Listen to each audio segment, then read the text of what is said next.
ابو نصر نشاپور کا ایک سلطان گزرا ہے۔ ایک مرتبہ وہ لاؤ لشکر سمیت اپنے دارالحکومت میں داخل ہو رہا تھا کہ ایک مکان سے قاری کی آواز نے اسے چونکا دیا۔ ابو نصر قرآن سننے کے لیے رک گیا۔ قاری نے دلساز آواز میں سورہ آل عمران کی آیت نمبر 26 کی تلاوت کی، جس کا ترجمہ یہ ہے: آپ کہہ دیں تو ہی مالک الملک ہے، تو جسے چاہے سلطنت عطا کرے اور جسے چاہے سلطنت چھین لے، اور جسے چاہے عزت دے اور جسے چاہے ذلت دے، تمام بھلائی تیرے ہاتھ میں ہے، بے شک تو ہر چیز پر قدرت رکھتا ہے۔ اس آیت مجیدہ نے سلطان کے دل پر گہرا اثر کیا۔ وہ یہ آیت سن کر کانپ اٹھا، گھوڑے سے نیچے اترا اور رکوع کیا، پھر سجدہ بجا لایا۔ کچھ عرصہ بعد اس قاری کی وفات ہو گئی۔ اس کے ایک دوست نے خواب میں قاری کو دیکھا کہ خدا نے اسے جنت میں عظیم مقام عطا کیا ہے۔ اس نے قاری سے پوچھا کہ تجھے یہ مقام کس وجہ سے نصیب ہوا؟ قاری نے جواب دیا: میں تو ایک بدکار اور گنہگار انسان تھا، میرا نامہ اعمال میں کوئی خاص نیکیاں نہیں تھی، مگر اس کے باوجود خدا نے مجھ پر خصوصی کرم کیا اور مجھے یہ مقام عطا کیا۔ اور خدا نے مجھ سے فرمایا: تو نے دنیا میں ایک سلطان کو ہماری عظمت یاد دلائی تھی، اس کی وجہ سے ہم آج تجھ پر رحم کر رہے ہیں اور تجھے بلند مقام عطا کرتے ہیں۔ جی ہاں، اللہ تعالیٰ کا فرمان ہے، تم مجھے یاد کرو،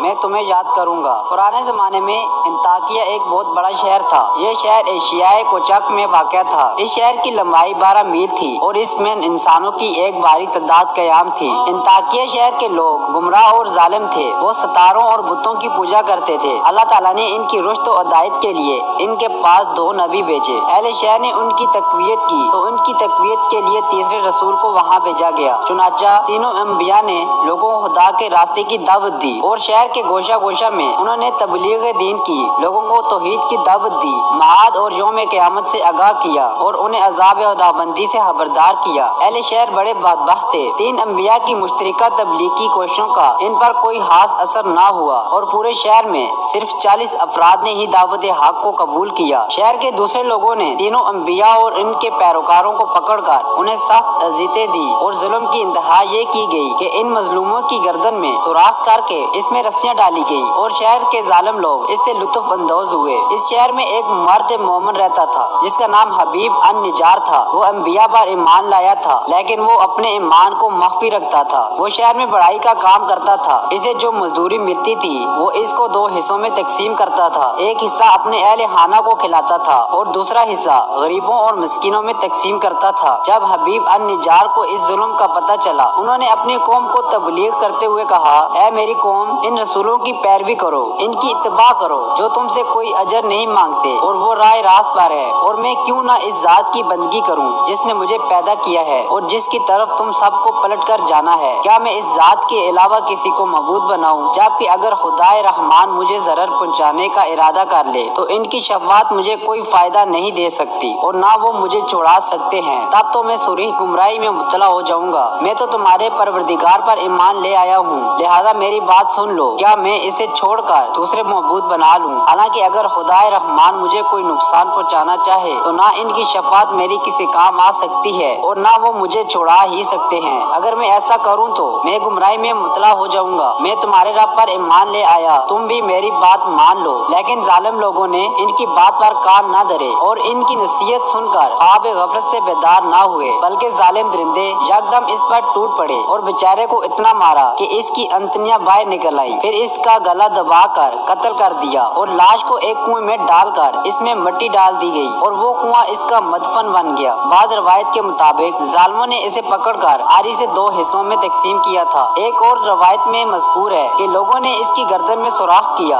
اور اس میں رسی ڈالی اور پھر اسے سلیب پر چڑھا دیا۔ جہاں اس کی موت واقع ہوئی، حبیب النجار کو موت سے قبل انبیاء دکھائی دیے تو اس نے یہ آخری الفاظ کہے: میں تمہارے رب پر ایمان لایا ہوں، میرے گواہ رہنا۔ اس کے بعد اس کی روح پرواز کر گئی۔ اللہ تعالیٰ نے اس کی قربانی کو قبول کیا اور اسے عظیم ثواب دیا۔ اس کی روح جیسے ہی جسم سے جدا ہوئی تو اسے جنت بھیج دیا گیا، جیسا کہ قرآن مجید بیان کرتا ہے۔ حبیب النجار کو نیک انجام مبارک ہو۔ امید کرتا ہوں کہ آپ کو آج کی ویڈیو اچھی لگی ہوگی۔ اگر آپ کو ہماری ویڈیو اچھی لگی ہے تو ویڈیو کو لائک کریں اور مزید اس طرح کی ویڈیو دیکھنے کے لیے ہمارا چینل سبسکرائب کر لیں۔ ملتے ہیں نیکسٹ ویڈیو میں، اجازت دیجیے۔ اللہ